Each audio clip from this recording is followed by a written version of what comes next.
Have you ever spoken in front of a group? Were you scared or did you have butterflies in your stomach? If you said yes, then you're not alone. According to recent statistics, over 74% of Americans suffer from speech anxiety. So you may ask, why is it so important to give speeches? Well, if you think about it, you and I communicate every single day. You communicate when you talk, write, or express your thoughts in other ways. One form of communication is public speaking. This usually means giving a speech in front of a group. Giving a speech can be fun and exciting, but it can also make you a little nervous. That's why today we're going to talk about how to prepare for your 4-H speech that you'll give in your November club meetings. The first step in preparing for your speech is the planning process.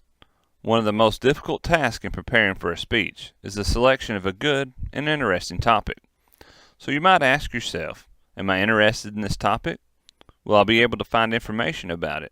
And can I include 4-H in it in some way? Next, decide your purpose of your speech. Is it to entertain, inform, stimulate, or to persuade? If your purpose is to entertain, then your approach will be much more different than if your purpose was to inform or persuade. Now you're ready to brainstorm ideas for your topic.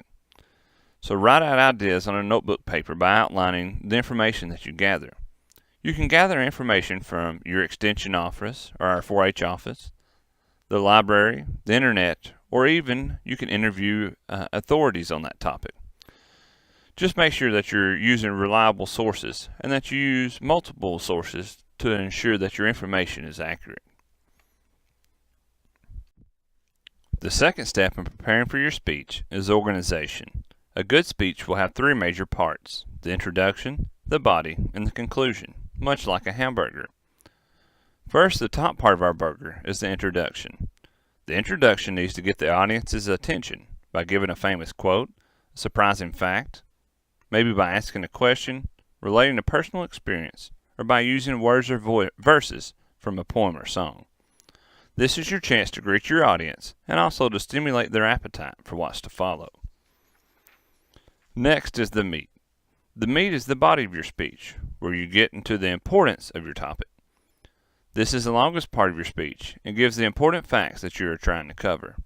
Without the meat, you don't have a hamburger, so without the body, you don't have a speech. Try to list 3 to 5 main points you want to make about your topic. Finally, add the bottom bun or conclusion to complete the speech. Just like a hamburger would be pretty messy to pick up and eat without a bottom bun, a speech should not be left hanging without a closing. Use the conclusion to review the main points, tell the audience about what actions you want them to take, and relate back to the introduction. An introduction, the body, and a conclusion are the basics in preparing for your speech. However, many of us like our hamburgers with a few extras, such as lettuce, tomato, and cheese. So be creative and add interest to your speech. For example, use descriptive words or visual themes throughout your speech. And change your speech by using lots of expression to emphasize points or to create excitement. Step 3 to a good 4-H speech is to practice, practice, and practice some more. There are several good ways to practice for your speech. The more you practice, the better your speech will be. Some of the best ways to practice are to practice giving your speech to yourself in front of a mirror, practice giving your speech in front of your family and friends or a crowd, or to record yourself with a video camera or a recorder of some sort, such as your phone, iPhone, or iPad. By giving your speech in front of your crowd, such as your family or friends, they can give you some good pointers or some constructive criticism and some things that you need to improve upon. And finally, step 4 is actually giving your speech. Now you're ready for the speech contest. Here are a few pointers to make your speech a success. First, and probably most important, is to take a deep breath and relax before you speak. Breathe in through your nose and out through your mouth. And remember, no one has ever died from giving a 4-H speech. Just have fun with it. Next is appearance. Try to stand up straight so that you can breathe. And remember, don't lean and stand on the podium, and don't rock or sway side to side like you're on a cruise ship. Next is your notes. You can use notes, of course, if you don't have your speech memorized, but don't read off of them, and especially don't hold them in front of your face. and try not to rely on them too much throughout your speech. Next is eye contact. Be sure to look at your audience and see if they're really listening to you. Remember to spread your eye contact throughout the crowd, and if you pay attention to your audience, they're more likely to pay attention to you. And finally, and also most importantly, is your voice. Make sure you speak loud enough and clear enough that everyone can hear you, and also try to speak with an even pace. Sometimes when we get nervous, we speak really fast, and it's hard to understand us.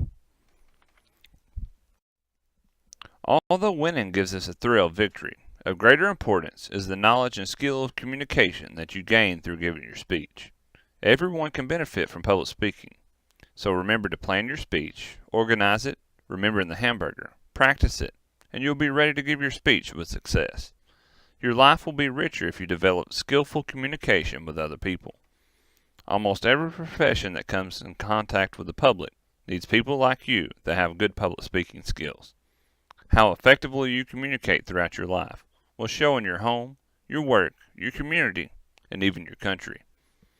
Remember, if you have any questions or need help with your speeches, please call us at our office at 735-2900 or email me at jtjones@utk.edu. Now let's take a look at an example of an ideal 4-H speech. They're microscopic, they're invisible, and they are everywhere. I'm talking about germs. Germs are bacteria or viruses that may cause us to become ill. They linger on desks, sinks, food, and many other objects our hands touch every day. Most bacteria are spread by our hands. What have your hands touched today? First stop, school. Have you sharpened your pencil with our classroom pencil sharpener? The shared pencil sharpener is the dirtiest thing in the classroom. I think I'll stick with mechanical pencils for now. The computer keyboard and mouse can have more germs than a toilet. Scientists in Michigan study germs in schools with a germ meter. A score of 300 means an item has a large amount of microorganisms. This study found bacteria and mold counts on a school water fountain were 1,000 times higher than on the toilet. But the highest reading came from something many of us use at recess, the basketball. This had a germ score of 13,987. Basketballs are more likely to have a lot of germs because its surface is ridged, many hands touch it, and is not routinely cleaned. Also, on the playground, the monkey bars have a lot of germs from both hand contact and because birds and animals may perch on them. In the lunchroom, the worst thing is not the food trays, counters, or tables. It is the last thing we all touch before we eat, the lunch keypad. This had a germ score of over 13,000. If a child is ill, he could easily infect the keypad by touching, coughing, or sneezing on it. If you're in line behind this person, you could be infected. It is surprising to know the toilet seat in the study had the lowest score of the day. Even the wooden desk had higher counts of bacteria because its surface has nooks and crannies where organisms can hide. We should also be careful where we put our backpacks and purses. Often, our bags are placed on the floors of school, public restrooms, and restaurant, floorboards of cars and buses, and the fold-out seat is shopping carts where dirty diaper babies sit. Testing on handbags have shown most have tens of thousands of bacteria on the bottom, and a few were overrun with millions. Many are carrying a serious bacteria, such as E. coli. E. coli is a foreign bacteria found in human feces and raw meat. It can cause serious illness and can be life-threatening. This is scary, knowing that my backpack and my mother's purse often end up on our kitchen table and counter. Next, let's look at our home. Germs are most frequently found on household surfaces, like the kitchen sink, kitchen sponge, refrigerator, doorknobs, and garbage cans. What about the kitchen floor? Any number of nasty things get transferred to our floors by way of falling there, being sprayed there, floating down through the air, and of course, tracked in by our shoes. So, what about the 5-second rule? If you drop your cookie on the floor, is it okay to eat it if you pick it up in 5 seconds? This 5-second rule is false.